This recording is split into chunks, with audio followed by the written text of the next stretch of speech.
उदयपुर के फतेहपुरा चौराहे पर कल यूडीए ने 20 दुकानों को हटाने में जो चुस्ती और फुर्ती दिखाई, यह उसका नतीजा है। जगह जगह मलबे के ढेर लगे हैं और कल का वर्तमान आज इतिहास में तब्दील हो गया है। बरसों से इस बाजार में दुकान लगाने वालों के लिए यह मंजर दिल को चीर देने वाला है, तो पीछे से चुपचाप खामोशी से यह सब देखकर उम्मीदें लगाए कुछ लोगों के लिए मंजर खुशनुमा है, क्योंकि मलबा हटेगा और उनकी जमीन या जमीन कारोबारियों की शब्दावली में कहें तो उनके माल का दाम और रुतबा बढ़ जाएगा। उनका काम सरकारी मशीनरी ने बड़ी ही सफाई के साथ लीगल तरीके से सिस्टमेटिकली कर दिया है। अपने उस टारगेट को हासिल कर दिया जो उन्हें किसी ऊपरी आदेश से दिया गया था। ये वो सरकारी मशीनरी है जो रेलवे स्टेशन के बाहर अतिक्रमण हटाने के दौरान बहाना बनाती है कि उसके पास पर्याप्त जाब्ता नहीं है। वो सरकारी मशीनरी जिसमें कि बार बार बुलाने पर भी पुलिस बल मुहैया नहीं करवाया जाता है, जो बार बार शिकायत के बावजूद बाहुबलियों, नेताओं, अफसरों, जमीन माफियाओं और प्रभावशालियों के अतिक्रमण नहीं हटाता है। लेकिन यहाँ तो भैया दूज के दिन बहनों के भाइयों से दूज परांत करते हुए उनके प्रतिष्ठानों को उजाड़ दिया गया। कल की इस कार्रवाई से एक बात तो साफ हो गई कि प्रशासन चाहे तो क्या नहीं कर सकता। उसके पास दल है, बल है, समय है और इच्छा शक्ति है। बस प्रशासनिक और राजनीतिक जुगलबंदी का गणित तगड़े अंदाज में बैठना चाहिए। दीपावली पर जहां सब तरफ मैन पावर की कमी है, सरकारी सिस्टम में कर्मचारी अवकाश पर गए हुए हैं, अस्पताल तक मैन पावर की कमी से जूझ रहे हैं, लेकिन ऐसे में भी यूडीए के पास मैन पावर की कोई कमी नहीं है। और तो और वो रविवार को अवकाश के दिन भी कार्रवाई का बंदोबस्त है। पूरी रात जेसीबी चल सकती है। यूडीए नोटिस की 24 घंटे की मियाद को भी नहीं मानता। कोई भी निर्माण जब चाहे ध्वस्त कर सकता है। यही नहीं, व्यस्त चौराहे पर कार्रवाई से पहले किसी ट्रैफिक मैनेजमेंट प्लान की भी जरूरत नहीं पड़ती है, क्योंकि उसे पता है कि उदयपुर की जनता बहुत ही शांत है और मुंह पर ताले रख कर चलने वाली है। आज जब मलबा बिखरा है तो सुबह केवल एक सिपाही यातायात की व्यवस्था देखता हुआ नजर आ रहा है। इस कार्रवाई का यहाँ के दुकानदारों ने इससे पहले जमकर विरोध किया था। वह साफ कहा था कि यह सब दुकानों के पीछे की जमीन के मालिकों को लाभ देने के लिए किया जा रहा है। मैं मोहन पूर्विया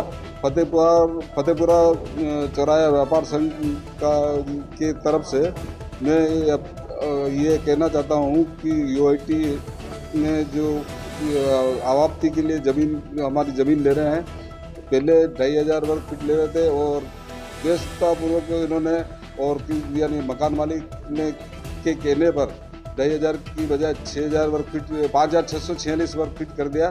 तो इससे हमारी पूरी दुकानें जारी, पहले आंशिक रूप से जारी थी। तो ये अब यानी हमारे तो केस यूआईटी में चल रहा था।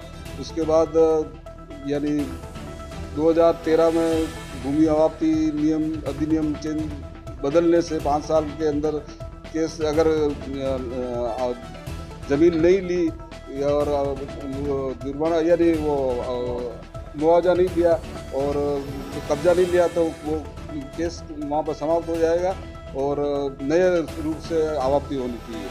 तो ये हमने इसके लिए कोर्ट में एप्लीकेशन भी लगाई, लेकिन वो यानी उन्होंने यानी वो उसको आगे बढ़ाते रहे। यानी केस को या 2007 में लगाई थी, उसके बाद 2014 में वापस एप्लीकेशन लगे हमने। इसमें नेताओं व अफसरों का बहुत बड़ी मिलीभगत है। करोड़ों का खेल हो गया है। परसों रात को नोटिस चिपकाए व कल जब दुकान मालिक नहीं आए तो आनन फानन में उनको बुलाकर दुकानें खाली करवाई गयी। बाद में बुलडोजर से ढहा दी गयी। अब लोग पूछ रहे हैं कि बोटलनेक को यूडीए ने किसके लाभ के लिए खोला है। दुकानदारों का कहना है कि बोटलनेक के नाम पर जनता की आंखों में धूल झांकी जा रही है। दरअसल मकसद कुछ और ही है। वर्ष 2001 में दुकानदारों को इसी यूडीए ने व्यक्तिगत नोटिस दिए थे और 2500 वर्ग फीट जमीन के अधिग्रहण करना तय हुआ था। इसके लिए दुकानदार राजी हो गए थे। फील्ड क्लब से भी 4100 वर्ग फीट जमीन लेने का नोटिस दिया गया था। अब दुकान मालिकों की मिलीभगत से 5646 वर्ग फीट का नोटिस दे दिया। पूरी दुकानें चली गई और पीछे से मकान मालिकों की जमीन फ्रंट पर आ गई।